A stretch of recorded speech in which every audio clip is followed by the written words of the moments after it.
Thanks, Daps. Mr. Daps. Thank you, Mr. Daps. Thanks, man.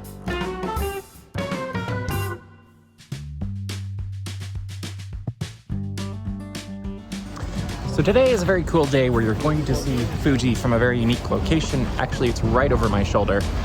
But come along with us as we check out one of the most iconic viewpoints of Mount Fuji here in Japan.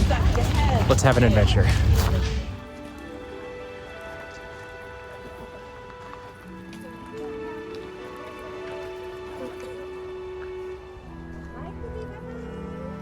It was quite the climb to the top of the hill to reach the Chureito Pagoda.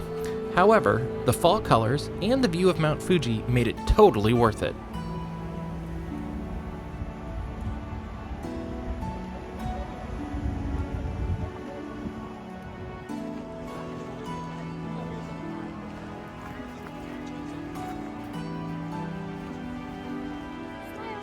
The Chureito Pagoda itself was incredible.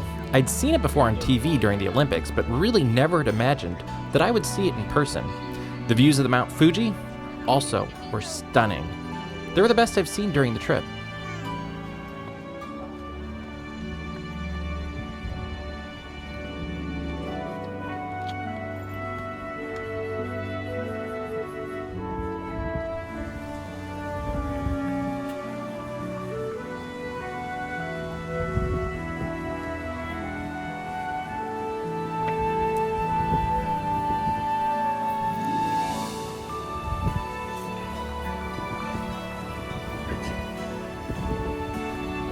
Throughout the climb, both up and down, we kept finding new and beautiful views of Mount Fuji on this perfect fall day.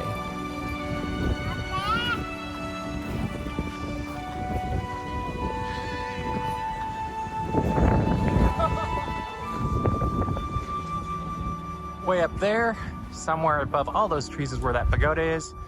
Then you have the torii gate that's much closer and you can kind of see in the shadows, but a ton of beautiful fall colors. And then through those trees is the mountain.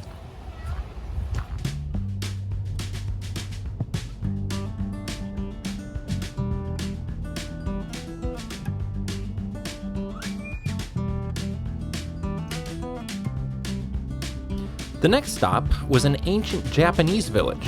It was a bit of a drive to get there, but the drive was worth it, as there were beautiful views of Mount Fuji, other towns, lakes, and of course, all of the autumn colors.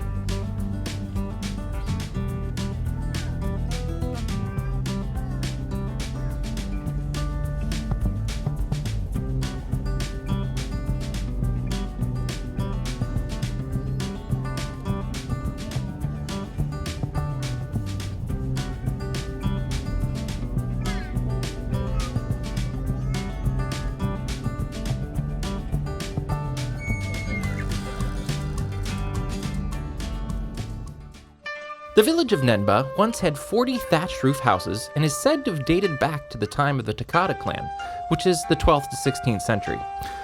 Unfortunately, the village was destroyed in 1966 when record-breaking rainfall followed by a mud flow virtually destroyed the village. Of the 41 buildings that made up the village at the time, 37 were partially or totally destroyed.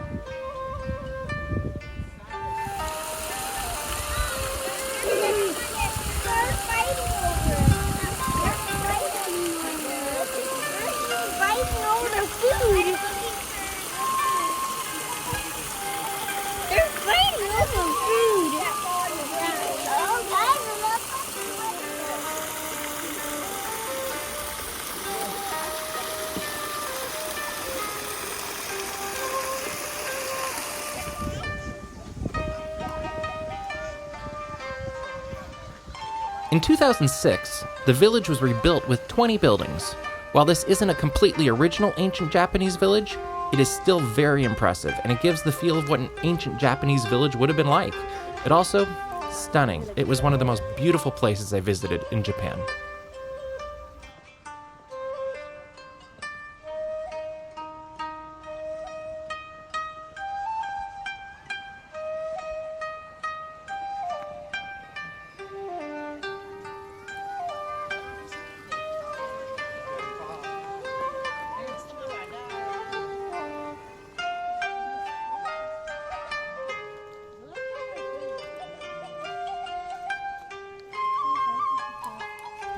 All right, so I'm here. We just enjoyed this wonderful village, and now we're getting a fish on a stick with Mount Fuji in the background, which is probably the only pretty thing you're going to see right now. And yes, I'm going to eat this on camera for better or for worse. We will see how this goes.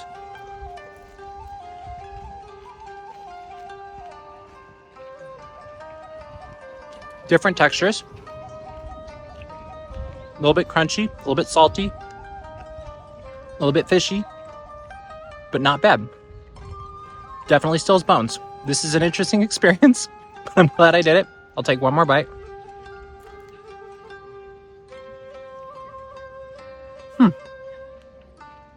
That is the weirdest corn dog I've ever had. Minus the corn and the dog. Sorry for talking with my mouth full.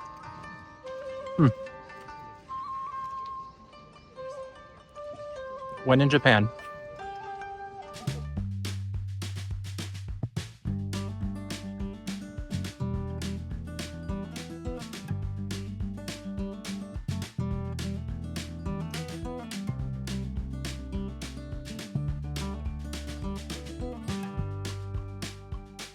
After eating the fish on a stick, which my nephews did help me finish, completely, all of it, every little bit, we did make the multi-hour trek back home. The drive was beautiful, it was also exhausting, and we got home way after dark. This was one of the most beautiful days I had in Japan. It was also definitely a highlight. I hope you enjoyed experiencing this day with me, and if you did, and you'd like to see more, please subscribe to this channel for more Japan, more Disney, and other travel adventures in the future. Thanks for watching, and keep kind.